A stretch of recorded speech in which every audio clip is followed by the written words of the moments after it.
ഗ്രാമീണ കേരളത്തിന്റെ ഉദാത്തമായ സമൃദ്ധി സങ്കല്പമാണ് കോതാമൂരിയാട്ടത്തിന് പിന്നിൽ.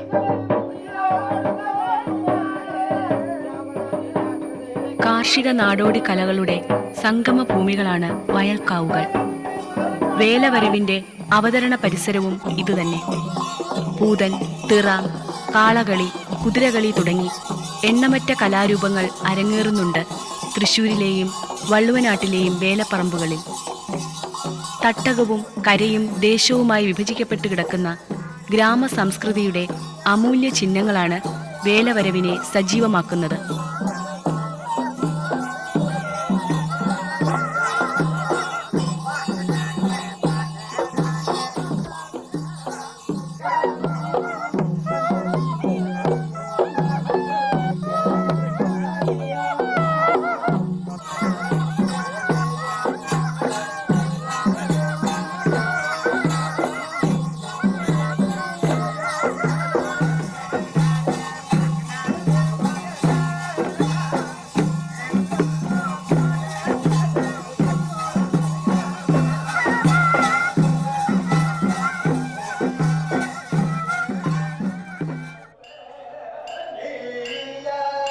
കേരള പ്രകൃതിയുടെ വിസ്മയ വർണ്ണങ്ങളാണ് കളമെഴുത്തിൻ്റെയും ചുമർചിത്രങ്ങളുടെയും ജൈവ സാന്നിധ്യം. പ്രകൃതിയുടെ ലാവണ്യ സങ്കല്പം പഞ്ചവർണ്ണ പൊടികളിലൂടെ പുനർജനിക്കുകയാണ് കളമെഴുത്തിൽ. മഞ്ഞൾപ്പൊടിയും ചുണ്ണാമ്പും ഉമിക്കരിയും മഞ്ചാടിയിലയും പ്രാചീന ചിത്രകലയുടെ പ്രാഥമിക വർണ്ണങ്ങളായി പരിണമിക്കുന്നു. കേരളത്തിൻ്റെ ചിത്രപാരമ്പര്യം എന്നത് നമുക്ക് കളം, ഭിത്തിചിത്രം, മുഖത്തെഴുത്ത്, മെയ്യെഴുത്ത്, വീടുകളിൽ വരയ്ക്കുന്ന കോലങ്ങൾ എന്നിങ്ങനെ വിഭജിക്കാനാകും. നിലത്ത് വരയ്ക്കുന്നത് ആ തുളി ചിത്രങ്ങൾ അതിന് അനുഷ്ഠാനത്തിൻ്റെയും ആചാരങ്ങളുടെയും പ്രാധാന്യം ഉണ്ട്. 5 വർണ്ണങ്ങളിൽ മാത്രമാണ് ഇത് വരയ്ക്കാറുള്ളത്. ആ പഞ്ചവർണ്ണങ്ങളിൽ മഞ്ഞ, ചുവപ്പ്, പച്ച, കറുപ്പ്, വെളുപ്പ് എന്നിവയാണ് പ്രാധാന്യം. ഇത് വരയ്ക്കുമ്പോൾ അതിന് ഒരു പ്രത്യേക പേഴ്സ്പെക്റ്റീവ്, കാഴ്ചവട്ടം ഉണ്ടാക്കുന്നുണ്ട്. നിലത്ത് വരയ്ക്കുമ്പോൾ അത് ഇംഗ്ലീഷ് പറയുകയാണെങ്കിൽ കംപ്രസ് ചെയ്ത് ഉണ്ടാക്കുമ്പോൾ ഉള്ള ഒരു വർത്തുളത അതിന് ലഭിക്കുന്നുണ്ട്. ഈ വർത്തുളത ലഭിക്കുമ്പോൾ നിലത്ത് ഉള്ള ഈ ചിത്രങ്ങൾക്ക് മുകളിലേക്ക് ഉയർന്നു വരിക എന്ന ഒരു തോന്നൽ, ഒരു ഇല്യൂഷൻ അത് കൊടുക്കാൻ സാധിക്കും. ഇതേ സിദ്ധാന്തം തന്നെയാണ് മിക്കവാറും ചുമർ ചിത്രങ്ങളിൽ കാണുന്നത്. പക്ഷേ ഇതിൽ ഒരു വ്യത്യാസമുണ്ട്. നിലത്തെ ചിത്രങ്ങൾ നാം കാണുന്നത് നാം നിന്ന് താഴേക്ക് നോക്കുന്ന ഒരു പേഴ്സ്പെക്റ്റീവിലാണ്, അല്ലെങ്കിൽ കാഴ്ചവട്ടത്തിലാണ്. ഇംഗ്ലീഷിൽ പറയുകയാണെങ്കിൽ ആംഗിൾ ഓഫ് ഡിപ്രഷൻ. എന്നാൽ ചുമരിലെ ചിത്രങ്ങൾക്ക് അതല്ല ഉള്ളത്. നമ്മുടെ കണ്ണിൻ്റെ അതേ നിലയിൽ, അല്ലെങ്കിൽ ഐ ലെവലിൽ ആണ്. അവിടെ ചിത്രം നമ്മളിലേക്ക് വരേണ്ട ആവശ്യമില്ല. നാമും ആ ചിത്രവും ഒരേ പ്രതലത്തിൽ തന്നെ നിൽക്കുകയാണ്, അല്ലെങ്കിൽ ഒരേ ലെവലിൽ തന്നെ നിൽക്കുകയാണ്. പക്ഷേ അവിടെയും ആ വർത്തുളത എന്നുള്ളത് വരുന്നുണ്ട്. പഞ്ചവർണ്ണങ്ങളുടെ പ്രയോഗം നിലത്ത് പൊടികൾ കൊണ്ടാണെങ്കിൽ ചുമരിൽ ഉപയോഗിക്കുമ്പോൾ അത് വെള്ളത്തിൽ ചാലിച്ച ചായങ്ങൾ കൊണ്ടാണ്. 2 വർണ്ണവും അല്ലെങ്കിൽ ചായവും പ്രകൃതിയിൽ നിന്നെടുക്കുന്ന ഓരോ പദാർത്ഥങ്ങളിൽ നിന്നാണ്. പ്രകൃതിയുടെ ശരിക്കും ലാവണ്യ സിദ്ധാന്തം എന്നുള്ളത് പദാർത്ഥത്തിലും അതിൻ്റെ വർണ്ണങ്ങളിലും അടങ്ങിയിരിക്കുന്നു. പച്ച എന്നുള്ളത് ഏറ്റവും പ്രമുഖമായി നിന്നിരുന്ന, ഇന്ന് വളരെ കുറഞ്ഞുപോയി പച്ച, പക്ഷേ നിന്നിരുന്ന ആ കേരളത്തിൻ്റെ പച്ചത്തനിമയിൽ ഏറ്റവും പ്രമുഖമായി നമുക്ക് കാണാൻ സാധിക്കുന്നത് മഞ്ഞയും ചുമപ്പുമാണ്. ആ മഞ്ഞയും ചുമപ്പും പച്ചയും ചേരുമ്പോൾ 3 വർണ്ണങ്ങളായി കഴിഞ്ഞു. മറ്റൊന്ന് വൈരുദ്ധ്യത്തിൻ്റെ വെളുപ്പും കറുപ്പും ആണ്. ആ വെളുപ്പും കറുപ്പും എന്നുള്ള വൈരുദ്ധ്യവും മഞ്ഞ, ചുമപ്പ്, പച്ച എന്നുള്ള ഈ ത്രിവർണ്ണങ്ങളും കൂടിച്ചേർന്ന പഞ്ചവർണ്ണങ്ങളാണ് കേരളത്തിൻ്റെ തനിമ കാണിക്കുന്ന ഈ നിലം ചിത്രങ്ങളും ചുമർ ചിത്രങ്ങളും.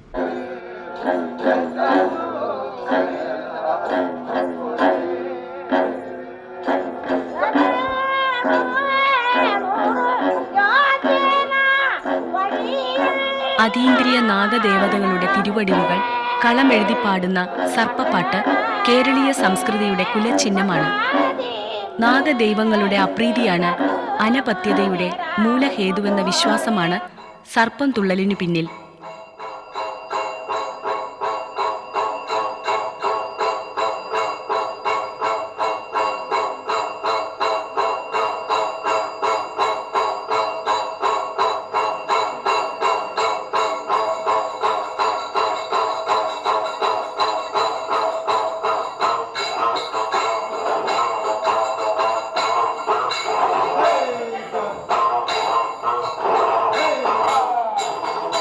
സാഹിത്യവും സംഗീതവും നൃത്തവും ചിത്രവും ഇവിടെ സമ്മേളിക്കുന്നു.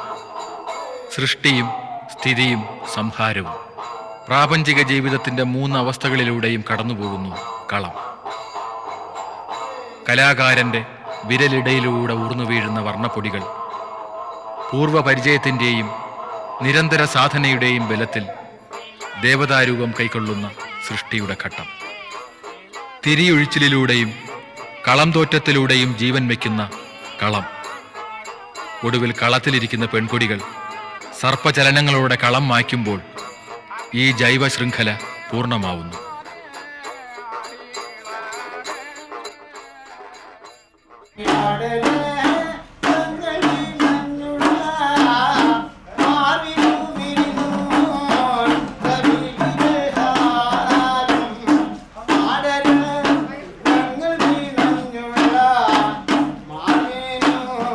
ഭേദകൽപ്പനയില്ലാത്ത പ്രകൃതിയും മനുഷ്യനുമാണ് നാട്ടുവിശ്വാസങ്ങളുടെ ലാളിത്യം.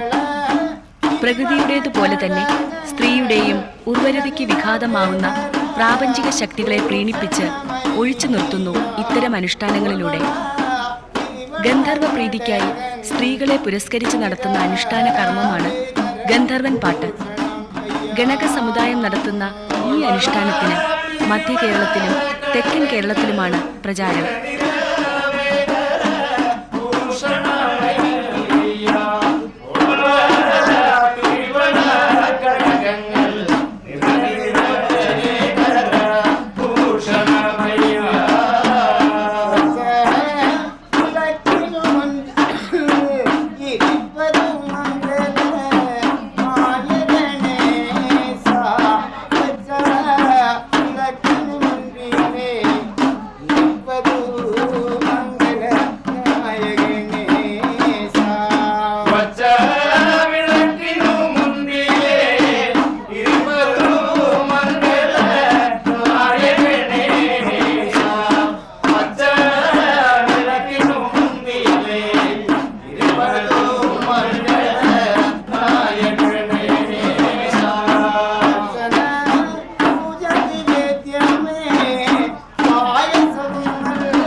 ഉത്തര മലബാറിലെ പാണന്മാർ നടത്തുന്ന വെലക്കള എന്ന അനുഷ്ഠാന കർമ്മം ഗർഭരക്ഷയെ കരുതിയാണ്. ഗർഭിണികളെ ബാധിച്ച ദുർമൂർത്തികളെ പ്രീണിപ്പിച്ചൊഴിപ്പിക്കാനത്രേ ബലിക്കളത്തിനു മുൻപിൽ കോലങ്ങൾ ഉറഞ്ഞാടുന്നത്.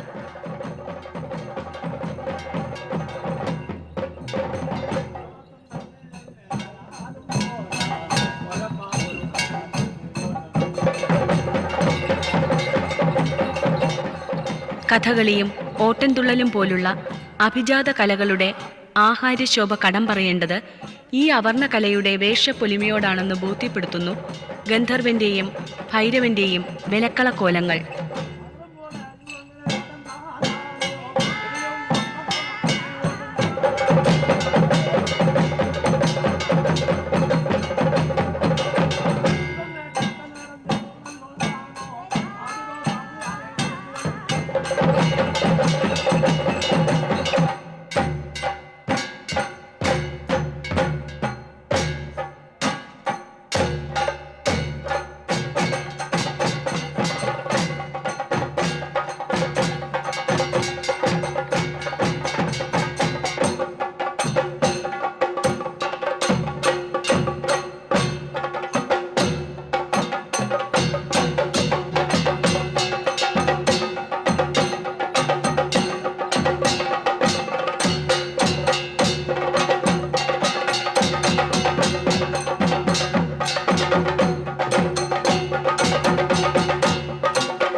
വയനാടിന്റെ ഗോത്രക്കനവുകളിൽ ഒരു കാലമുണ്ട്.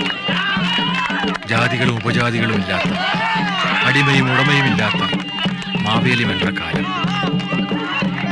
ചുണ്ണാമ്പ് പാത്രം കൊണ്ട് മൂക്കിനിടിച്ച് ബോധം കെടുത്തി മാവേലിയുടെ മണ്ണ് കെട്ടെടുത്ത ആകാശരാജ്യത്തെ 3 തമ്പുരാക്കന്മാരെ പറ്റി കുടികൊട്ടി പാടാറുണ്ട് വയനാട്ടിലെ അടിയോർ പണിക്കൂട്ട്. കട്ടെടുത്ത മണ്ണുകൊണ്ട് കറുപ്പും ചുവപ്പും വെളുപ്പും മനുഷ്യരെ ഉണ്ടാക്കി സ്വന്തം ചൊൽപ്പടിക്ക് നിർത്താൻ ശ്രമിച്ച തമ്പുരാക്കൾ. അനുസരിക്കാത്തവരെ പേടിപ്പിക്കാൻ മാളി എന്ന ദൈവത്തെയും സൃഷ്ടിച്ചു അവർ.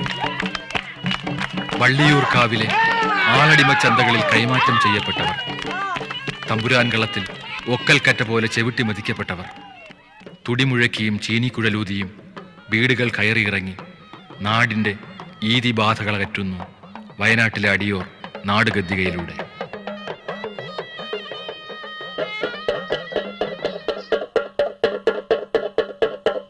അനുഷ്ഠാനങ്ങൾ ശാശ്വതമല്ല. അനുഷ്ഠാനങ്ങളെ സൃഷ്ടിച്ച സാമൂഹിക സാഹചര്യങ്ങൾ മാറുമ്പോൾ മാറ്റം സംഭവിക്കാതെ വയ്യ. അടിയാന്റെ ജീവിത സാഹചര്യങ്ങൾ മാറിയിരിക്കുന്നു. സമൂഹ വളർച്ചയുടെ ദിശാപരിണാമങ്ങൾക്കിടയിൽ ഇതര അനുഷ്ഠാന കലകൾക്കൊപ്പം ഗദ്ദികയ്ക്കും മാറ്റം സംഭവിച്ചിരിക്കുന്നു. ഒരു പക്ഷേ നാളെ വിശ്വാസങ്ങളൊക്കെ തകരുമ്പോൾ തീർച്ചയായിട്ടും ഈ കലാരൂപങ്ങൾക്ക് അതേ നിലയിൽ നിലനിൽക്കാൻ സാധിച്ചു എന്ന് വരില്ല. അങ്ങനെ വരുമ്പോൾ നാളെ ഈ സെക്കൻഡറി ആയ ചുറ്റുപാടിൽ, പ്രാഥമിക ചുറ്റുപാടിൽ നിന്ന് വ്യത്യസ്തമായ ചുറ്റുപാടുകളിൽ കാണുന്ന ഇത്തരം കലകളായിരിക്കാം ഒരു പക്ഷേ നാളത്തെ ഫോക്ക്ലോർ എന്ന് പറയുന്നത്. ഈ തെയ്യമോ ഈ പുടിയേറ്റോ ഈ പടയണിയോ നമുക്ക് ലഭിച്ചു എന്ന് വരില്ല, അത് നഷ്ടപ്പെട്ടു പോയെന്ന് വരും. അപ്പോൾ ഇത് ഫോക്ക്ലോറായി മാറുകയും അപ്ലൈഡ് ഫോക്ക്ലോർ എന്ന് പറയുന്ന ഫോക്ക്ലോറിസമായി തീരുകയും അങ്ങനെ ഒരു ഫോക്ക്ലോറൈസേഷൻ പ്രോസസ്സ് നടന്നുകൊണ്ടിരിക്കുന്നു എന്നാണ് നമുക്കിതിൽ നിന്ന് മനസ്സിലാക്കാൻ സാധിക്കുക. അതുകൊണ്ട് ഇതിലൊന്നും വ്യാകുലപ്പെടേണ്ട കാര്യമുണ്ടെന്ന് തോന്നുന്നില്ല. കാരണം നമുക്ക് ഈ കലകൾ നഷ്ടാവില്ല. കാരണം അത് ജീവിതത്തിൻ്റെ ഒരുപാട് കാര്യങ്ങളെ, നമ്മുടെ ഒരുപാട് പ്രശ്നങ്ങൾക്കുള്ള പരിഹാരം എന്നുള്ള നിലക്ക് അത് നിലനിൽക്കുന്നതാണ്. അത് ആവശ്യമില്ലാത്ത ചില കാര്യങ്ങൾ തള്ളിക്കളയും. അങ്ങനെ തള്ളിക്കളയുമ്പോഴാണ് അത് പുതിയ ചുറ്റുപാടുകൾ അത് പ്രത്യക്ഷപ്പെടുന്നത്. അതിനെ നമ്മൾ കാണേണ്ടത് ഈ പ്രാഥമികമായ ചുറ്റുപാടിനെ എതിർക്കേണ്ട കാര്യമില്ല. കാരണം അത് ഫോക്ക്ലോറാണ്.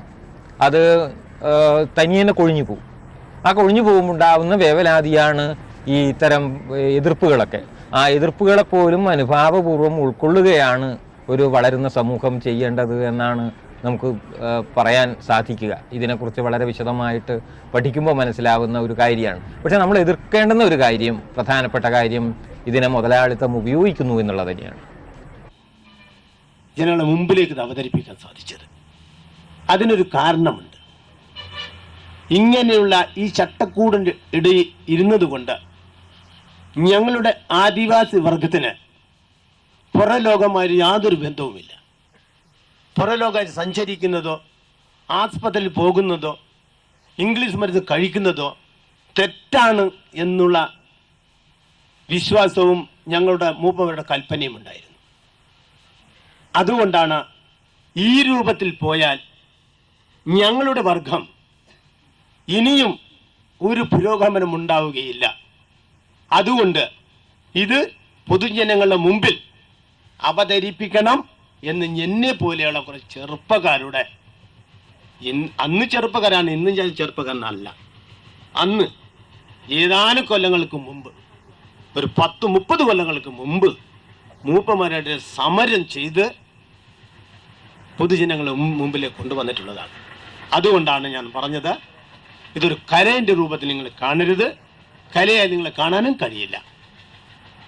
ഇതൊരു വിശ്വാസം മാത്രമാണ്.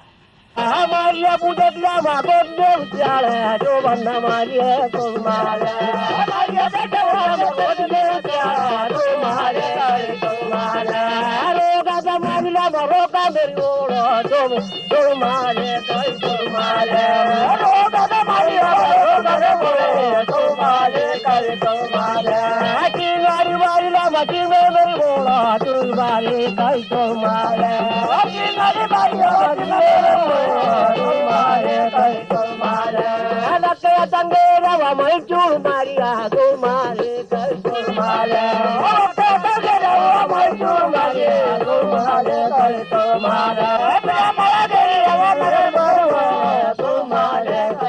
പ്രകൃതി ഉർവരതയുടെ പുനഃസ്ഥാപനമാണ് വയനാടൻ ഗോത്ര സമൂഹം ഗദ്ദികയിലൂടെ സ്വപ്നം കാണുന്നത്. മാരിയമ്മയാണ് ഗദ്ദികയിലൂടെ ആരാധിക്കപ്പെടുന്നത്. മാരിയമ്മ വസൂരിയുടെ ദേവതയാണ്. ശ്യാമകാളിയുടെ തിമർത്താട്ടമാണ് നടപ്പുനീര്. നാടിനെ രക്ഷിക്കുന്ന അമ്മദൈവം തന്നെയാണ് ഇവിടെ രോഗദേവതയായി പ്രത്യക്ഷപ്പെടുന്നത്. എടുക്കലും കൊടുക്കലും നാശവും സമൃദ്ധിയും ഇവിടെ ഒന്നാകുന്നു.